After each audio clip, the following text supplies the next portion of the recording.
Modern योगिक life style में आप सभी का स्वागत है, अभिनंदन है। आज हम वार्म अप का जो बेस्ट टेक्निक हो सकता है वो बताने जा रहे हैं, जो है प्रज्ञा योग।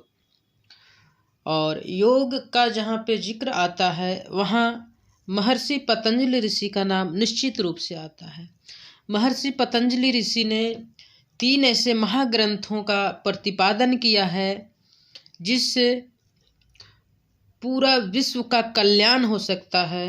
यदि उनके कहे रास्तों पे लोग चले तो किसी भी तरह की हमें दूसरे पैथी की आवश्यकता नहीं पड़ेगी। जैसे कि आज अनेक अनेक देशों में अलग अलग पैथियाँ हैं। एलोपैथिक जो हमारा है ही नहीं, अंग्रेज़ों का दिया एक ऐसा जाल बिछाया हुआ है जिसमें यदि एक बार लोग फंस गए तो फंसता ही चला जाता है, उससे बाहर निकलने का नाम नहीं। और साथ में उसका माइंड, बुद्धि की क्षमता भी कम हो जाती है, सोचने समझने की क्षमता भी कम हो जाती है। ऐसा देखने में आता है कि जो लोग लगातार मेडिसिन लेते हैं उसकी बुद्धि की क्षमता समाप्त हो गई है। एनालिटिकल थिंकिंग तो रहती है लेकिन उसके अंदर हैप्पीनेस चला जाता है। जो राइट ब्रेन का काम है, क्रिएशन की क्षमता जो है सो कम हो जाती है।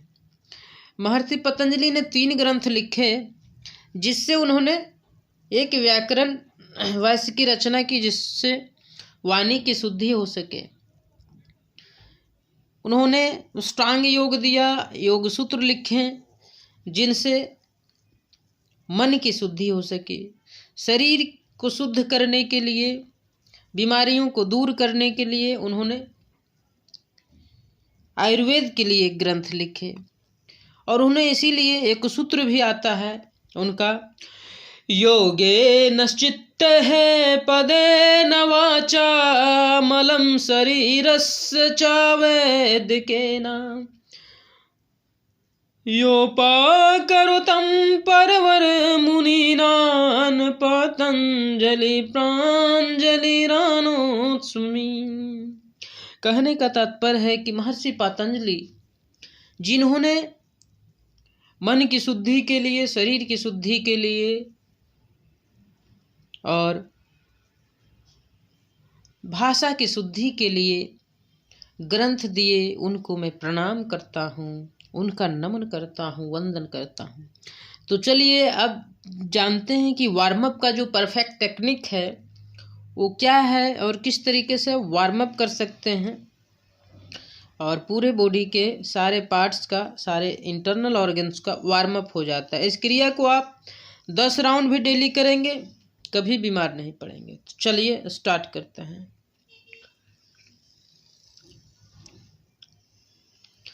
पहले आप दोनों हाथ को ऊपर करेंगे, ब्रीद इन करते हुए दोनों हाथ ऊपर करें, ऊपर की ओर खींचेंगे पूरी तरीके से। फिर सांस को बाहर छोड़ते हुए आगे की ओर झुकेंगे। हाथ यदि जमीन में टच हो ठीक है, नहीं तो घुटने भी मोड़ कर टच कर सकते हैं। उसके बाद वज्रासन का अभ्यास करेंगे। वज्रासन के बाद उष्ट्रासन का अभ्यास, एक एक हाथ कर पीछे ले जाएंगे ब्रीद इन करते हुए। फिर वेस्ट एरिया को ऊपर की ओर लिफ्ट करेंगे, होल्ड करेंगे, ब्रीद इन करते हुए एक एक हाथ को वापस से ले जाएंगे।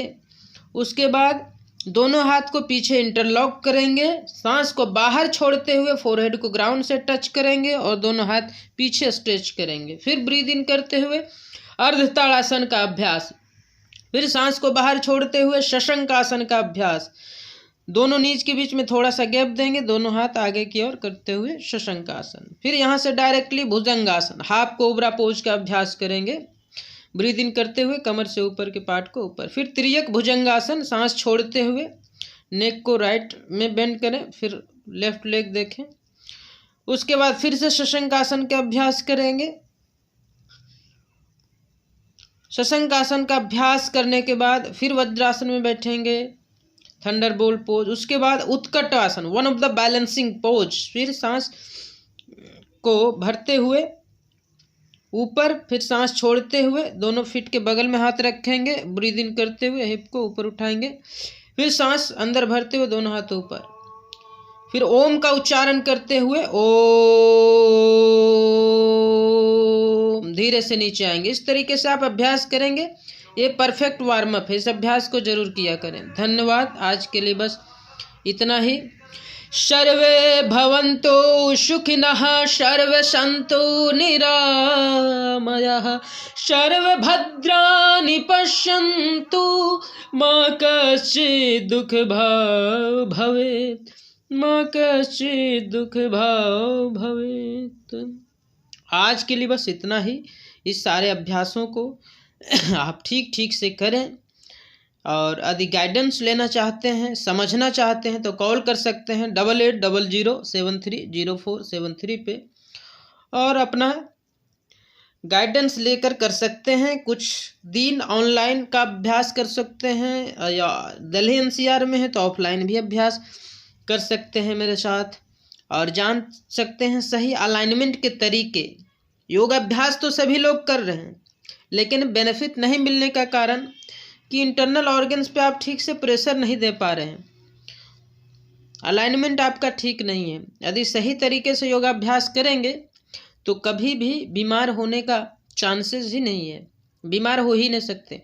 क्योंकि योगाभ्यास से क्या है कि इंटरनल ऑर्गन्स का मसाज होता है, और जब इंटरनल ऑर्गन्स का आपका लगातार मसाज होगा तो डेली बेसिस पे टॉक्सिन्स बाहर निकलते रहते हैं। और आयुर्वेद का भी कहना है कि जब तक टॉक्सिन शरीर के अंदर नहीं है तब तक आप बीमार नहीं पड़ सकते हैं। बीमारी का कारण क्या है? Unwanted matter inside your body organs, body parts. Unwanted जो अवांछित मैटर हैं, पदार्थ हैं शरीर के अंदर, जब जमा हो जाते हैं तभी लोग बीमार पड़ते हैं। बीमारी से निकलने का तरीका क्या है? तो क्लींजिंग प्रोसेस है। यदि बॉडी को आप ठीक तरीके से एक बार क्लीन कर दें तो फिर आप 10-15 साल तक बीमार नहीं पड़ेंगे। क्लीन करने का तरीका क्या है? तो तरीका बहुत ही सिंपल है, लेकिन लोग उसे कॉम्प्लिकेटेड बना रहे हैं, कॉम्प्लिकेशन में डालते हैं। उतना कॉम्प्लिकेटेड है नहीं, बिल्कुल सिंपल तरीका है। तो यदि आप सीखना चाहते हैं कि क्या है तरीका बॉडी को पूरी तरीके से क्लीन करने का, बॉडी को क्लीन करने का ये मतलब नहीं है कि आप सिर्फ लार्ज इंटेस्टाइन को क्लीन किए तो आप पूरी तरीके से क्लीन होंगे, ऐसा नहीं है। स्मॉल इंटेस्टाइन है, लार्ज इंटेस्टाइन है, वेंस के में भी फैट डिपॉजिट हो गया है। उस डिपोजिशन को कैसे हटाया जाए, कैसे रिवर्स किया जाए, रिवर्स रिएक्शन कैसे किया जाए कि वहाँ का फैट डिजोल्व हो और बाहर निकले, तो वो सारे तरीके यदि बारीकी से सीखना चाहते हैं, जानना चाहते हैं, तो इनरोल कर सकते हैं मॉडर्न योगिक लाइफ स्टाइल में, और आप सीख सकते हैं मेरे साथ सही तरीके, और आप भी दवाइयों से मुक्त हो सकते हैं। हैप्पी एंड एनर्जेटिक लाइफ के लिए अग्रसर हो सकते हैं, जो आप खुद भी रहेंगे और आपको देखकर जो लोग मोटिवेट होंगे वो भी इसी लाइफ को अपनाएंगे। क्योंकि जीना है तो जीवंत लाइफ जिए, लाइव हो। डेड लाइफ का कोई बेनिफिट नहीं है। आप कितना भी अर्न कर रहे हैं, लेकिन यदि आप खुश नहीं हैं, एनर्जेटिक नहीं हैं, आपके अंदर स्टेमिना नहीं है, तो उस तरीके का लाइफ का कोई महत्व नहीं रह सकता। At the end of life जब लास्ट के 10-15 साल बचेंगे तो आप एनालाइज करेंगे आपने क्या पाया और क्या खोया। उस दिन आप सोचेंगे कि मैंने अपना शरीर खो दिया और पैसा पा लिया, लेकिन जो पैसा पाया उसे खाने के लिए अब मेरे पास शरीर कैपेबल नहीं है। तो उस समय आप बहुत पछताएंगे। और कहावत है कि अब पछताए क्या होत जब चिड़ियाँ चुग गई खेत। इसीलिए शरीर को आप पूरी तरीके से बर्बाद कर लेते हैं अर्निंग के चक्कर में, ज़्यादा कमाने के चक्कर में। ओवर टाइम काम करते हैं, ओवरनाइट काम करते रहते हैं।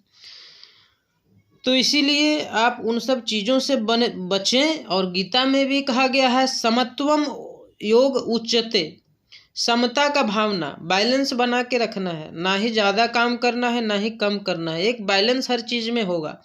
यदि बैलेंस बनाए रखेंगे तो आपका लेफ्ट और राइट ब्रेन में भी बैलेंस रहेगा, बॉडी में भी बैलेंस बना रहेगा। हर तरीके से बैलेंस करके चलेंगे तो आप हमेशा खुश रहेंगे, एनर्जेटिक रहेंगे, किसी भी तरीके की परेशानी नहीं। टाइम से नींद आएगा आपको।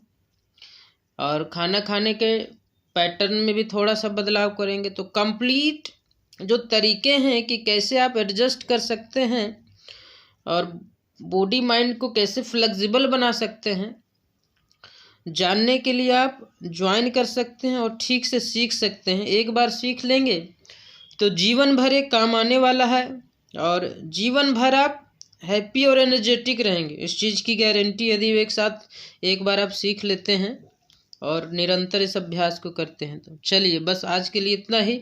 Have a great day. Video आपको यदि ठीक लगा हो, इन्फॉर्मेशन जो मैंने दिया वो आपको यदि ठीक लगा हो, आप अपनी बुद्धि से सोचकर आपको एनालाइज करके देखें। यदि आपका महसूस हो रहा हो कि जो भी मैंने बातें कही वो साइंटिफिक है और ऐसा संभव है, तो आप वीडियो को दूसरे के पास शेयर करें और चैनल को सब्सक्राइब कर लें। दूसरे को भी मोटिवेट करते रहें सब्सक्राइब करने के लिए, ताकि लोग इस तरीके का इन्फॉर्मेशन पाए और खुद भी बीमारियों से बचे रहें, लोगों को भी बचाएं। मेरा मकसद वर्ल्ड को मेडिसिन फ्री करना, मेडिसिन मुक्त करना है। इस मुहिम में, इस मिशन में आप भी मेरा साथ दे सकते हैं।